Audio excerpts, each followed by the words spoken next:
Hello everybody, this is Caroline from Create Your Future. I'm a coach here. I am available for one-on-one coaching, and every week I put out a video explaining some of the tools and tips and processes that we use in coaching in order to manifest whatever it is that we want. So I am sharing a few things with you guys, hoping, intending, desiring that it helps you. This week, I want to talk about a video that I put out a couple weeks ago, and it was called From Rejection to Commitment. All right, so I gave you an example of a client that I have been interacting with lately. And the process that I am explaining in this video is the same process that I am using with, all of my clients and those who have actually gone from rejection to commitment. This particular client, no, I'll be honest, we haven't seen the commitment yet because it's brand new. The video was just made right after I was talking to her. So she was going through a major crisis of feeling extremely rejected by her SP and not having a voice, not feeling heard, right? So we are working on the process. I will keep you updated of, about her and how she is going to get the commitment, because if she follows through, she will get the commitment, just like my other clients have had a commitment, or other people I have interacted with in the past. Applying those formulas would be probably the wrong choice of words, but this way of thinking. All right, so in her case, she felt extremely rejected by her SP because she did not have a voice. She felt that she could not express how she truly felt. Why? Because she felt that if she did so, it would, get her even more rejection instead of a commitment. So that built up a lot of anger and resentment. And that anger and resentment, she was nurturing, I could say. She was devoting a lot of airtime in her mind to being angry towards him. What happened was, she was rehearsing in her mind the argument she wanted to have with him, where she wanted to prove herself to him that she was right and he was wrong.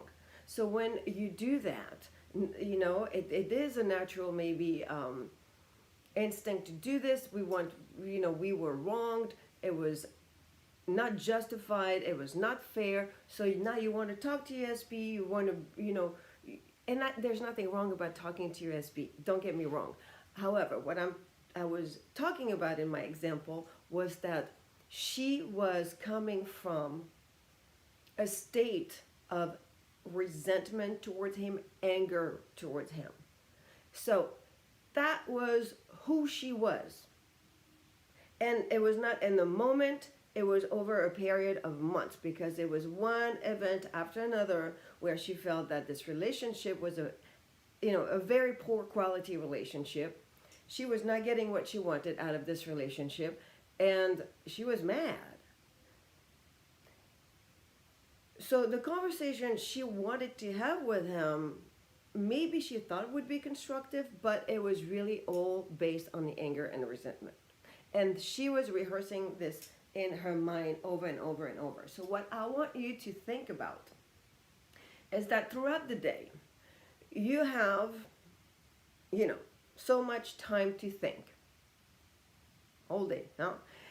Consciously or unconsciously. Now, let's color it in green, the air time that you think wonderful thoughts about who you are, who your SP is, and who you are together within this relationship. And in red, all the airtime you give throughout the day to your SP that is not pretty, meaning where you're holding this feeling of rejection, a feeling of defeated, feeling of being the victim, feeling of resentment, feeling of anger, feeling of sadness, you know? So the thing is, yes, something occurs, you have an emotion. Absolutely. You have the emotion, and don't ignore the emotion. But the emotion is short term. It's based on what just happened, right? So it can last a few moments, it can last a few hours, but really be aware that if it continues, and especially if it continues over days, weeks, months, it's because you're rehearsing, you're practicing in your mind what had happened.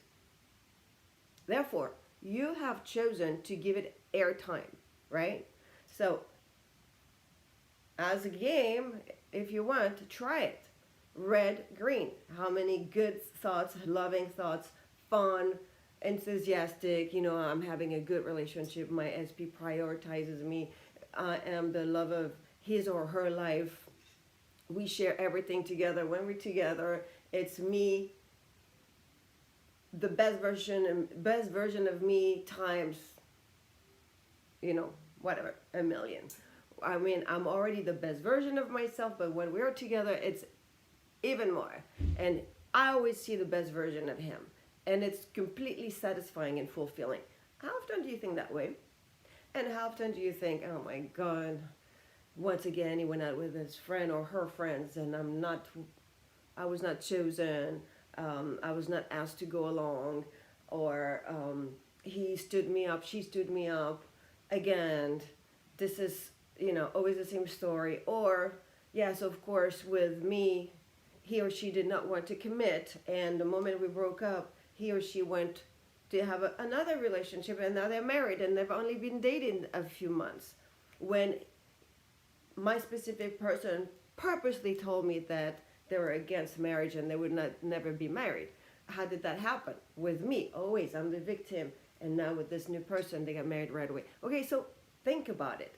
Really focus on being honest with yourself, some introspective. It's important at one point to say, all right, I'm going to let go of everything right now. Take a moment, be in a room like I am right now, peacefully, and just, okay, I am going to figure these things out. I'm going to really be honest with myself.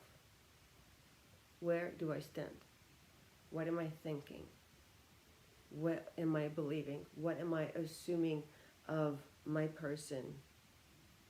As a person in a relationship, and as a person towards me. Because, again, sometimes in a relationship, you believe that with you, they don't want to give you commitment, but with the next, they will give the commitment. And that I've seen so many times. Very frustrating. Are you in a state of frustration? Are you in a state of resentment?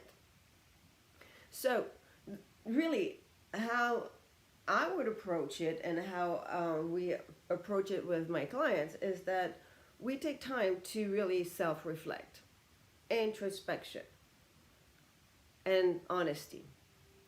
Honesty brings clarity. And from there, then you realize, yeah, all right, that's true.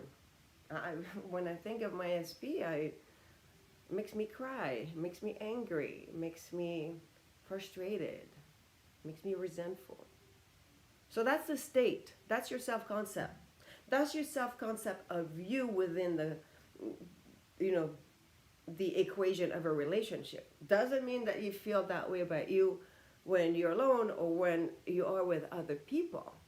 You can have a very strong, powerful self-concept, amazing self-concept of who you are in relation to your family, your siblings. Your siblings will be family too, right? Your co-workers, your friends, your neighbors.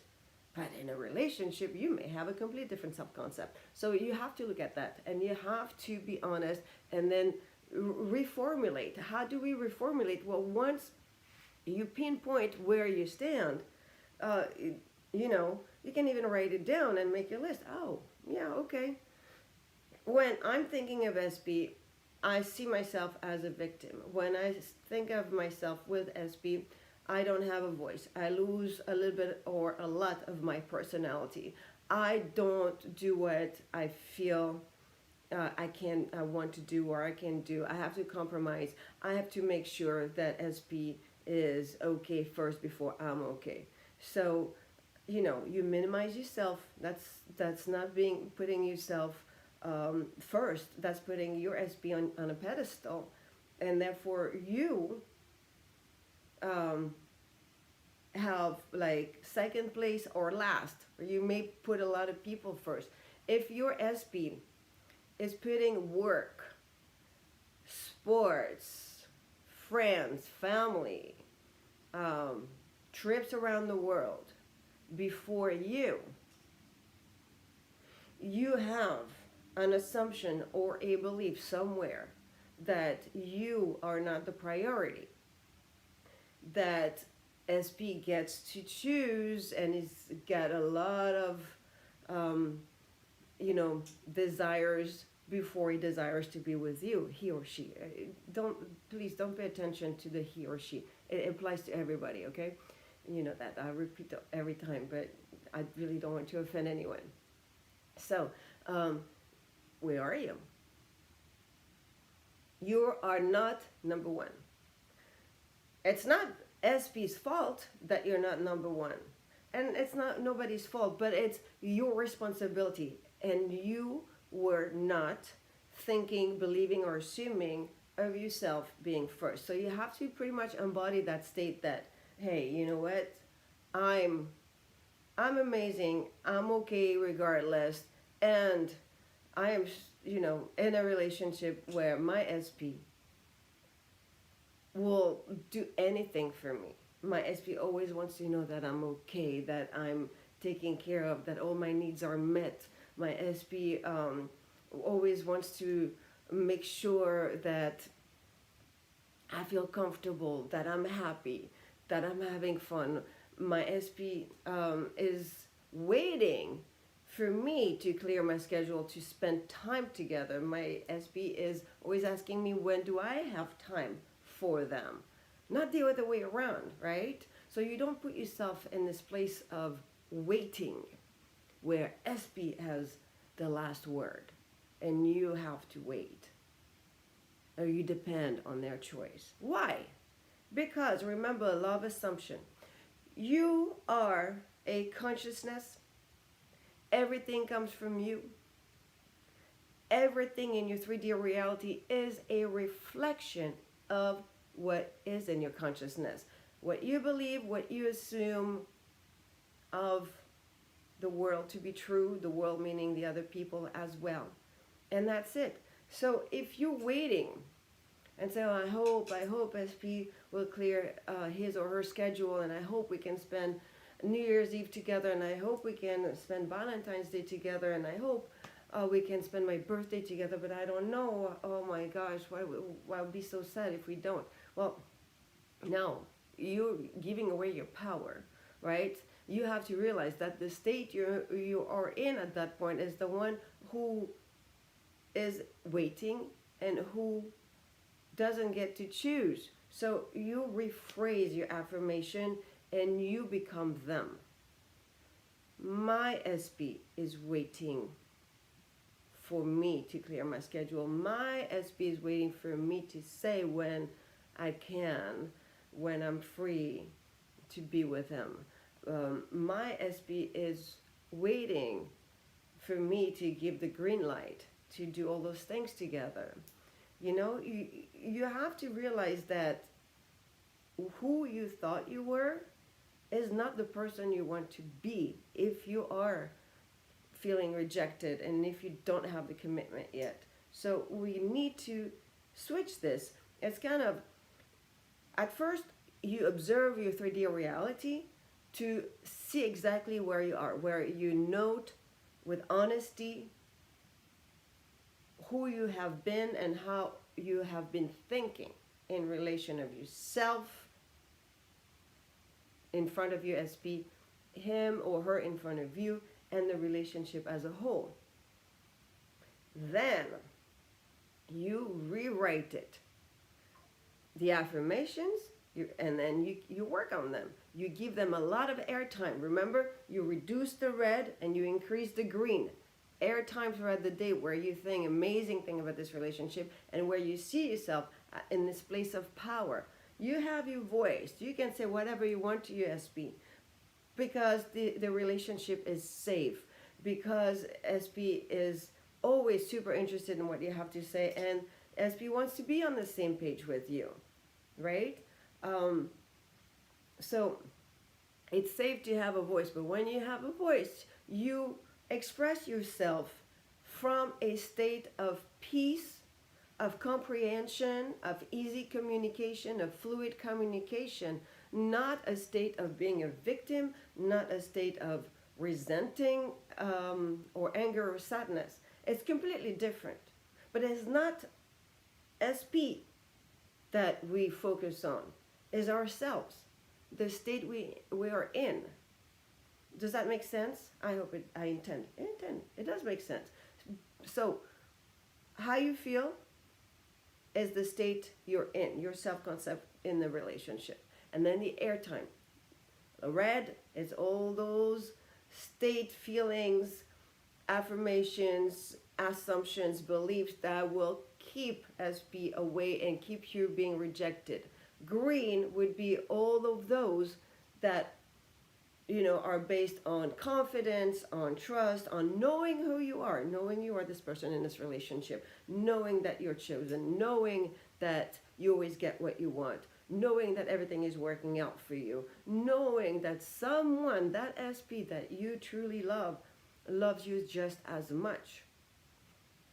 And then you focus on those affirmations, you do the work, and you replace them. You give them a lot of green time throughout the day, more than the red, right? It has to become the dominant state and the dominant beliefs and assumptions. Because when, it's not who you are at all times, whether it's the red or whether it's the green, it's what is being projected in your 3D, and that's what you're getting. So if you don't have the commitment and you have the rejection, it's because you're giving too much red airtime. And I want you to switch that to the green airtime. All right, guys, so I hope I was clear. I intend I was clear. I know I was clear. I know you're getting it and you're applying it. You're going to do it. I am available for one-on-one coaching. All the information is in the box below. We also give away the free course that Amanda created for you guys on how to identify your blocks and manifest anything fast. My hypnosis tracks and bundles are still on sale, 50% off with the code SAVE50. And I have a whole bunch of titles of affirmation tracks pre-recorded with more than 100 up to 200 affirmations on one topic at a time, on sale right now for $25. We have all kind of topics. You can check everything out on the website. They're really good to keep you focused on the topic. It's like a tool that assists you to bring your thoughts on one particular topic. And then you become those affirmations. You decide, you made the decision, that's who I am. And you see it unfold. Alrighty, so guys, have a lovely week. I'll see you next week. Bye-bye.